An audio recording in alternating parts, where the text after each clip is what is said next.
I have so many feelings and emotions and things. I just want to talk about it to you just for a minute. Hey fam, what's up, what's up, what's up? This is Robert Anton here, robertanton.com, coming to you. Oh my god, it's been a while since I've done one of these, but I just saw Straight Outta Compton. I had to do a review because I have so many feelings and emotions and things. I just want to talk about it to you just for a minute and let you know what I thought, right? So I went in knowing that the movie is like 2 hours and 20 minutes, plus you got about 20-30 minutes of previews and all that good stuff. So I was like, oh my god, this is going to be a long session, but it went by when it was at the end. I felt like it had been an hour. It went by so fast and I was so engaged in everything that was going on. I just lost the time. It didn't seem like it was any time at all, right? So that's my first impression of the movie. Let me know what you thought. I'm not going to end it there though. I had a few notes that I sat down afterwards while I was still in the theater because I was thinking about so many things and I was like, I just want to talk about this, you know, and you my people, so I want to talk about it to you, right?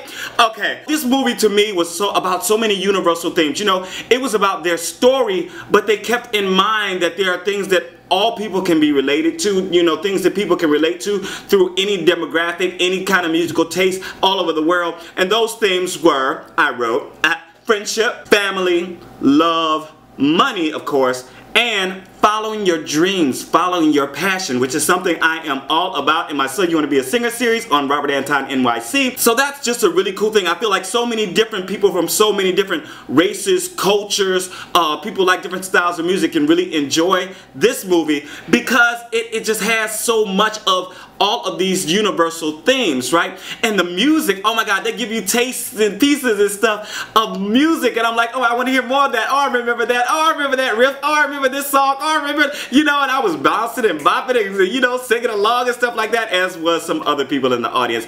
I didn't go on a really busy night. I just went, what's this, Tuesday, around 4. I saw 4:10 showing because I didn't want it to be too crowded. It was still like, the theater was still half full, and we all enjoyed ourselves. I learned so much about the group that I didn't know, and I was touched so many times about the relationships that went on, the little friendship breakups that they had and get back togethers, and the things like that happened throughout their family, and of course all the police stuff that's very, very timely at the moment all touched me, and I was just riveted to the screen. At one point I was holding my throat. I mean, the movie was literally choking me to death.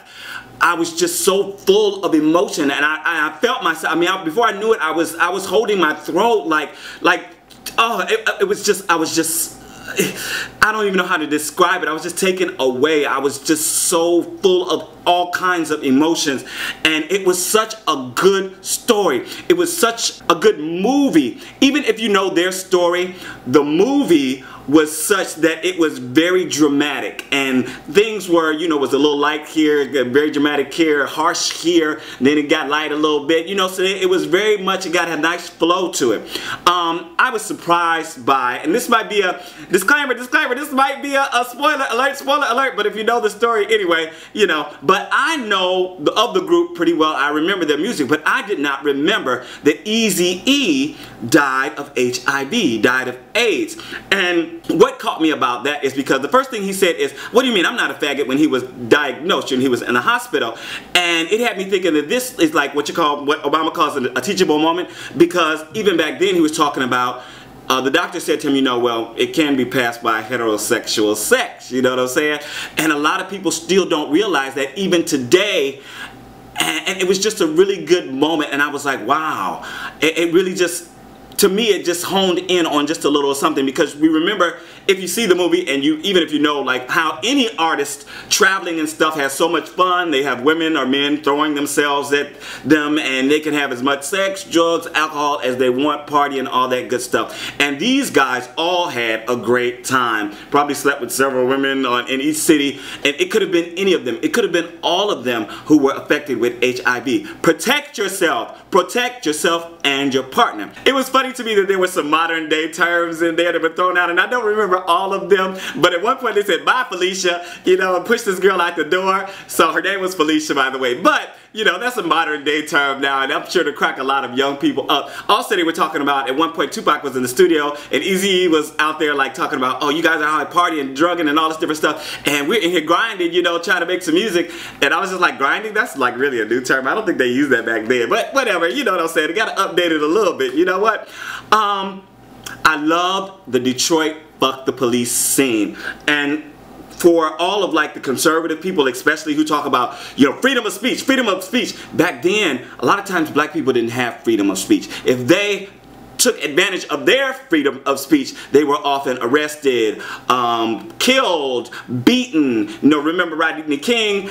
They had some of that going on. So there was a lot of the police just taking advantage of black people, especially minorities especially, and a lot of the people in the hood. If you looked a certain way, you know, you were fodder to be beaten and jailed overnight for absolutely nothing, just for standing there on the street. So it's very timely. Ice Cube's son was a standout in the show, and I'm not gonna know all the artist names. I didn't look them up and stuff like that. But Ice Cube, he was the spitting. His son was the spitting image. He looked, he sounded, he moved. His facial inflections. They couldn't have picked a better actor to do it. He was a standout. But also the actors who played Eazy-E and Dr. Dre. And also, Snoop Dogg sounded just like him, and Suge Knight I thought was just a very powerful presence, and he was a little scary to me a lot of times. I was like, all right, they cast the right person for this.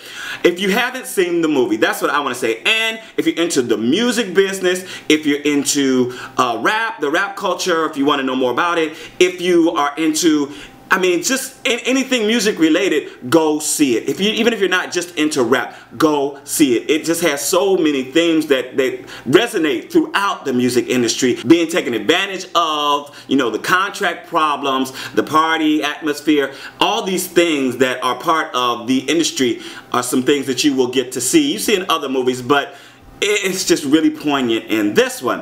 And I was bopping my head to the music and tapping my feet so much, like I said, and singing along. It was just so good. And I think, like, kind of in summation, like any good documentary, it left me wanting to hear the music more. It helped me wanting to see more of the pictures and learn more about the struggles of this particular N.W.A. and Ice Cube and Eazy-E and all of these people. I want to know more. And I went home and I put in my notes, I was like, make sure to look up the disc records that they did so I can hear the whole thing, because I don't remember them.